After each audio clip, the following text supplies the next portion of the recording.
भाग 1 पाठ 10 वाक। ललद्यत कश्मीरी भाषा की लोकप्रिय संत कवयित्री ललद्यत का जन्म सन 1320 के लगभग कश्मीर स्थित पामपोर के सिंहपुरा गांव में हुआ था। उनके जीवन के बारे में प्रामाणिक जानकारी नहीं मिलती। ललद्यत को लल्लेश्वरी, लला, लल योगेश्वरी आदि नामों से भी जाना जाता है। उनका देहांत 1391 ईस्वी के आसपास माना जाता है। ललद्यत की काव्य शैली को वाक कहा जाता है। जिस तरह हिंदी में कबीर के दोहे, मीरा के पद, तुलसी की चौपाई, रसखान के सवैये प्रसिद्ध हैं, उसी प्रकार ललद्यत के वाक प्रसिद्ध हैं। अपने वाकों के जरिए उन्होंने धर्म और जाति की संकीर्णताओं से ऊपर उठकर भक्ति के ऐसे रास्ते पर चलने पर जोर दिया जिसका जुड़ाव जीवन से हो। उन्होंने धार्मिक आडंबरों का विरोध किया। लोक जीवन के तत्वों से प्रेरित ललद्यत की रचनाओं में तत्कालीन पंडिताओं, भाषा संस्कृत और दरबार के बोझ से दबी फारसी भाषा के स्थान पर जनता की सरल भाषा का प्रयोग हुआ है।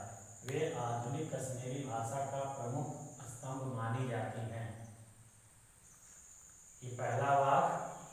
रस्सी कच्चे धागे की खींच रही मैं नाव, जाने कब सुन मेरी पुकार, करें देव भवसागर पार।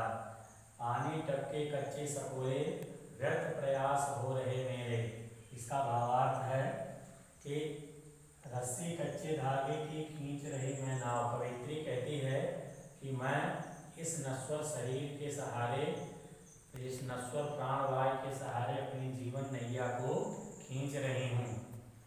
जाने कब सुन मेरी पुकार, करे देव भवसागर पार। ना जाने परमात्मा कब मेरी पुकार सुनेंगे और मुझे इस भवबंधन से, इस लौकिक जगत से पार करेंगे।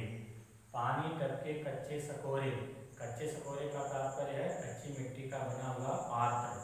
तो कच्ची मिट्टी के पात्र में यदि हम पानी रखते हैं तो धीरे धीरे रिस जाता है। ठीक वैसे ही प्राणवायु प्रतिक्षण प्रतिपल छीज रही है। और कवित्री कहती कि मेरे सारे प्रयास व्यर्थ हो रहे हैं। जी में उठती रह रहे हो, घर जाने की चाह आए घेरे।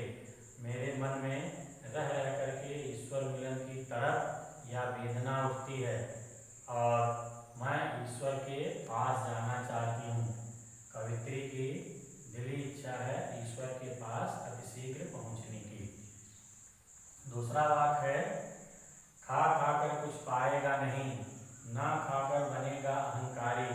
सम खा तभी होगा समभावी, खुलेगी सांकल बंद द्वार की। भावार्थ है खा खाकर कुछ पाएगा नहीं। कवित्री कहती है कि विषय वासनाओं का भोग करके अर्थात भोग विलास कर तुम्हें कुछ भी प्राप्त नहीं होगा।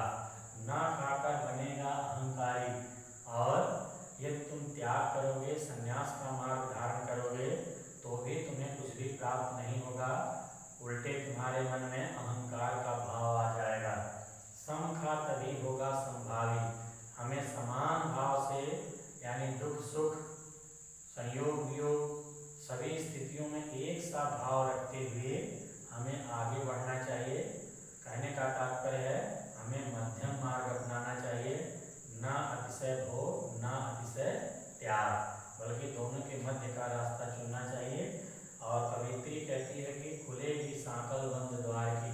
तभी जो परमात्मा तक पहुँचने का बंद द्वार है उसकी कुंडी, उसकी सांकल खुलेगी। अर्थात जब हम संभावी होंगे, हम समान भाव से जीवन जीते हुए ईश्वर की आराधना करेंगे तो ही हम ईश्वर तक पहुँच पाएंगे। तीसरा वाक। आई सीधी राह से गई न सीधी राह, सुसुम सेतु पर खड़ी थी बीत गया दिन आह। जेब टटोली कौड़ी ना पाई, माझी को दूं क्या उतराई। इसका भावार्थ है कवयित्री कहती है कि मैं तो ईश्वर के यहाँ से सीधे रास्ते आई, किंतु इस भौतिक जगत में, इस लौकिक जगत में टेढ़े मेढ़े रास्ते पर चलने लगी। अर्थात मैं हठ योग की साधना में लीन हो गई।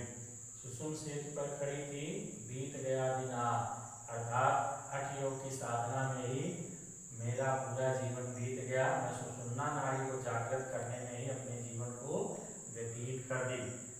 जेब टटोली कौड़ी न पाई, अपने अंत समय में जब कवयित्री ने अपना आत्मालोचन किया तो उसे ज्ञात हुआ कि उसे कुछ भी प्राप्त नहीं हुआ। माझी को तुम क्या उतराई, माझी अर्थात ईश्वर। अब वह कहती है कि मैं किस मुंह से ईश्वर के पास जाऊं, कौन सा मुंह लेकर ईश्वर के पास जाऊं, क्योंकि मैंने अपना पूरा समय व्यर्थ ही व्यतीत कर दिया। चौथा वाक्य है, थल तल में बसता है शिव ही, भेद न कर क्या हिंदू मुसलमान।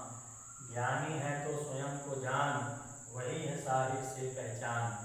इसका भावार्थ है कि थल थल मीन्स कण कण में, बसता है शिव ही, शिव अर्थात ईश्वर, कण कण में ईश्वर का वास है।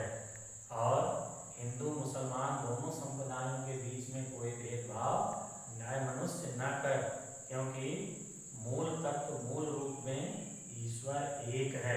अलग अलग संप्रदायों के लिए लोग ईश्वर को अलग अलग तरह से मानते हैं, किंतु ईश्वर का रूप सूक्ष्म रूप एक ही है।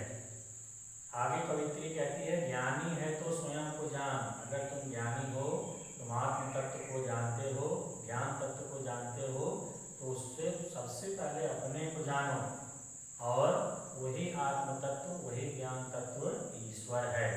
यदि हम उस आत्म तत्व को जान जाएंगे तो निश्चित रूप से हम ईश्वर को